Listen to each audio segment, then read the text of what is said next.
Hey everyone, welcome to my channel, Kindred Souls of Brooklyn.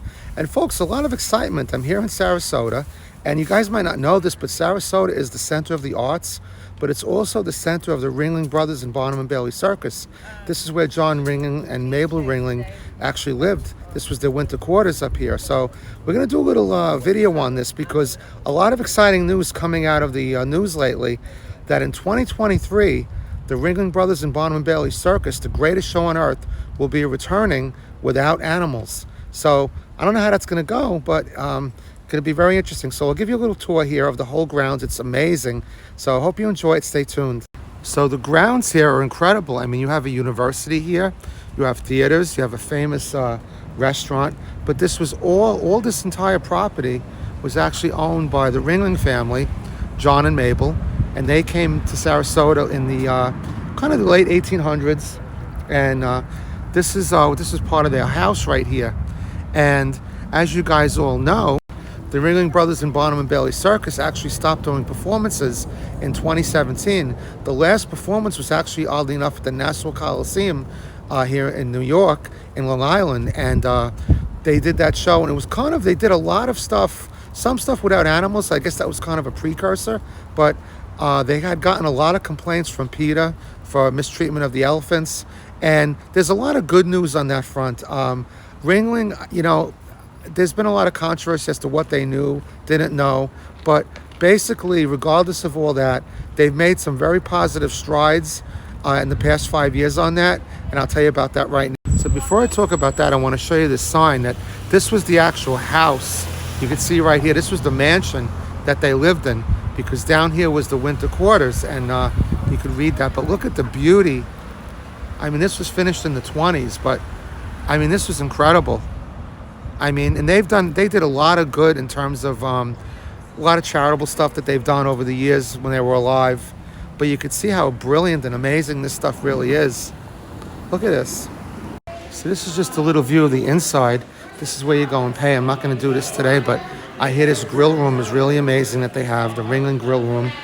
And they have this incredible gift shop here, which maybe we'll go take a look at the gift shop. I always kind of like the whole circus big top thing, you know, and not the treatment of the animals, but I used to love going for the animals to Madison Square Garden and seeing all this amazing stuff.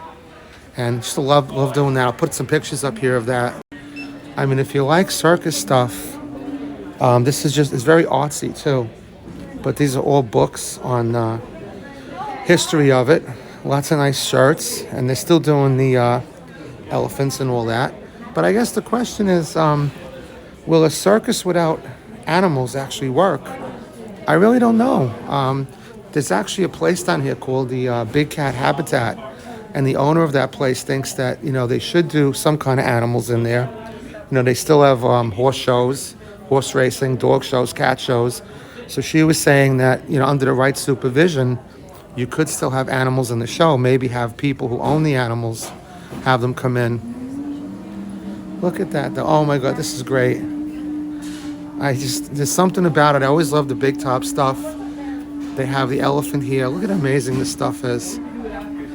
And yep, there it is. The greatest show on earth. And see, this is what they were talking about, what the director was talking about of the Big Cat Habitat. You could still have dogs in the show, because dogs are easy to manage, especially if, you know, you have people who own them privately. Look at all these great old circus pictures. Oh my God, look at this. All this memorabilia. Look at this. I know, I always liked this stuff.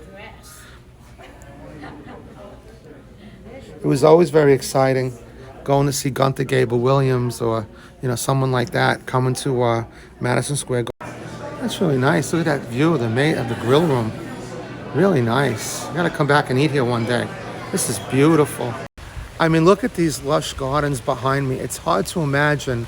I mean, you do have this kind of wealth today, but imagine this kind of wealth back in the day, you know. But look at these gardens and this amazingness that, you know, it's hard to believe people actually lived like this, and they do still live like this today. But imagine back in the 1800s to be able to live like this. They had their own railroad cars. They used to come to New York and all over the country. Let me just show you something breathtaking here. So the big question is, can they have a circus without animals? I think they can. But if it was me, I would switch the name of because the word circus to me connotes animals. So to me, I personally would call it the greatest show on earth. You know, they were doing some stuff in the last show. I'll put a little picture up to show. It was called Out of This World. That was their last big thing in 2017. That was the theming of it. And they did an act of, I think it was two guys from Russia, and they were on like a wheel, and they were going around, looked like a spacewalk. So you can do it. But we're going to see what happens. It's going to come back in 2023. And I want to tell you something else really, really important about this. This is a nice place to stand. So what a lot of people don't know is that the Ringling Brothers and Barnum Bailey Circus is actually owned by a company called the Feld Corporation. And the Feld Corporation bought the circus back in 1967. And even though the circus hasn't been doing shows in the last 5 years, the Feld Corporation is actually a very big corporation. They're based right here, only about 20 miles from here in Palmetto, Florida, which is right near Bradenton. And they own Disney on Ice. They own a lot of the monster truck shows. So it's a huge, huge entertainment conglomerate. So if anyone was kind of feeling sorry that, you know, there was no shows and whatever, they are a very big company. But like I said, I have to give them credit. They are trying to make a big turnaround in this whole thing. And I think they've made some really big strides. So like for me, I would be willing to go and see a show. I'm a huge animal advocate, and I don't agree with any kind of animal mistreatment whatsoever.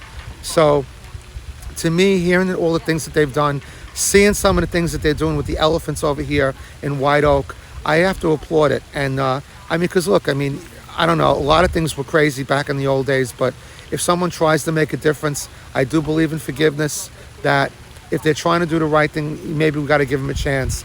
You know, and another thought kind of struck me about the circus, because a lot of negative things have been said about the circus and all that, but a quick thought came to my mind, and I'm going to see what you guys think about it. So this thought kind of hit me as I was looking at all those circus pictures in there. You know, these days, every company embraces diversity, but we talk about the circus, I mean, and I'm not advocating the circus as being whatever, but I'm just thinking to myself, back in, 100 years ago, whatever, back before there was such a thing really called diversity, and most companies really didn't care what, in terms of, they didn't care what was happening. There was all kinds of discrimination. If you think about the circus, it was the one place where you could probably go. Obviously, there were people of different statures and different situations. But if you watch the recent movie Nightmare Alley, as an example, the big strong man who was played by Ron Perlman, he was befriended by the little guy, and they were like, good friends. But my point is that there was diversity in the circus. I know some of these people probably weren't paid the proper amount, whatever, but think about it. 100 years ago, nobody really went traveling. What was the old saying? I want to go in, I want to join the circus. I think there was a lot of positive about the circus, in a sense that you could be a little bit different, and you could, join something like that. Go see the world, go see, all around the United States. And, if you were that person, you were that big strong man or that little guy or whatever, maybe you got some respect, because there certainly wasn't a lot of respect 100 years ago, for differences. People didn't embrace too many differences 100 years ago. I can't think of too many operations that really, really, truly embraced it, other than the circus. So maybe the circus, again, it deserves some redemption, because there was some positivity in it. And we've also heard some negative stories. Yeah, the Elephant Man and stuff like that wasn't treated correctly, but he wasn't part of Barnum, I don't think, but in Ringling. But I'm just trying to say, it bears some kind of understanding that there was a positive thing to the circus. I mean, I know myself, coming from Brooklyn, I was blessed in a sense that my mom always took me to the zoo. Big shout out to the Prospect Park Zoo. So I got to see animals, but other than going to the zoo, which we did go to maybe once every couple of weeks, me going to the circus, it was all about the animals for me. I love seeing the elephants. I was never big on clowns. I was never big on, some of that high wire stuff. That wasn't me. I went there to see the tigers and the lions. And, again, how many people became veterinarians because they went to Madison Square Garden or the Big Apple Circus, or they went to the Nassau Coliseum? I mean, sure, there was some negative to it, but I guess I'm just trying to see the opposite side of the coin of it. And I think for people like myself who just love animals, that part of that is because, yeah, I had a cat and a dog growing up, but I was also able to go to Madison Square Garden and see these amazing animals and see what they did and hear them roar and seeing them running around and seeing how smart that they were. So I guess that's part of what I'm saying. I hope, you know, you guys understand what I'm saying, where I'm going with it, but it's just pretty darn interesting, I think. So I'm just going to show you around some of these grounds here. I mean, is it worth coming to?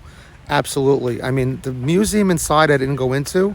I've seen I might do a video in there one day, but this is where the action is to me, because inside the museum there's a lot of like miniatures and circus signs and, you know, but to me, to be able to walk here, and of course today is February 20th, I believe, and of course me coming from Brooklyn, living here now, I mean, just to be able to do this in February is incredible. Seeing all this lush, plush forest, and just imagining that this was all part of their property. I mean, they were like the, you know, some of the original barons, I guess, you know, these like almost like these railroad barons that just had all this money and did all this charitable work. I mean, look at this, look at these grounds. I mean, it's just hard to imagine that this was someone's house or property. Just amazing. I mean, again, me coming from Brooklyn, having that little Brooklyn backyard, and not that I'm complaining, but I'm just saying some of these trees were probably here when they were there. It just amazes me, really amazing. Look at this, they even have a food truck with all the Wandering Chef with all the big top flavors in here. Incredible. It's just, the gardens are incredible here. This is amazing, really amazing. So the question becomes, can they have a circus without animals? I think they can. What do you guys think? Are you guys willing to forgive and come back to Ringling and actually go see a show? I mean, I think they should name it the greatest show on earth. I think they should take the circus thing out of it, get rid of that connotation. You know, much like, you know, in the South, you know, Disney, for instance, they don't call the hotel Dixie Landings anymore. They call it Riverside. So I think anything to do with that kind of thing, they should kind of get rid of that. Get rid of that word circus, if that's the issue or it's the problem. But we'll see. But, you know, a lot of good memories. I mean, for those of you guys out there remembering going to Madison Square Garden, getting those little lights that we used to swing around, the popcorn in the box, just, you know, seeing the all the stuff, all the goings on, just totally incredible. I mean, a lot of good memories for me. You know, just going on the subway and that anticipation, you know, of seeing that circus was just incredible. So look at this. This is Mabel Ringling's Rose Garden. I mean, again, holy moly. I mean, can you just imagine? Wow. I mean, I guess people today can go out and buy a Lamborghini or something, but this was her rose garden. She walked through here. She built this. Look at this. Absolutely incredible. All these little statues along the way here.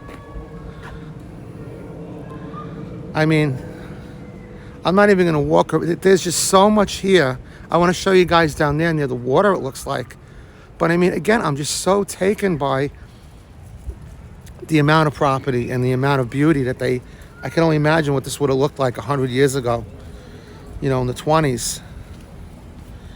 I mean, this is just a great place to come, folks. I mean, really, really amazing to come. Worth the trip alone. And I'm looking, I guess we're right near Sarasota Bay. We'll take a look at that real quick and I'll close the video.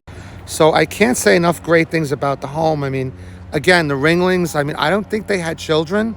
It was kind of one of those weird, you know, kind of things. If you see these banyan trees right here, they were given to them by Thomas Edison. He's got a home not far from here. But it was weird because, look at these, the Egyptian things, the Sphinx. They apparently going through the Depression and stuff, and they lost some of their money, but they had like $40 million worth of artwork.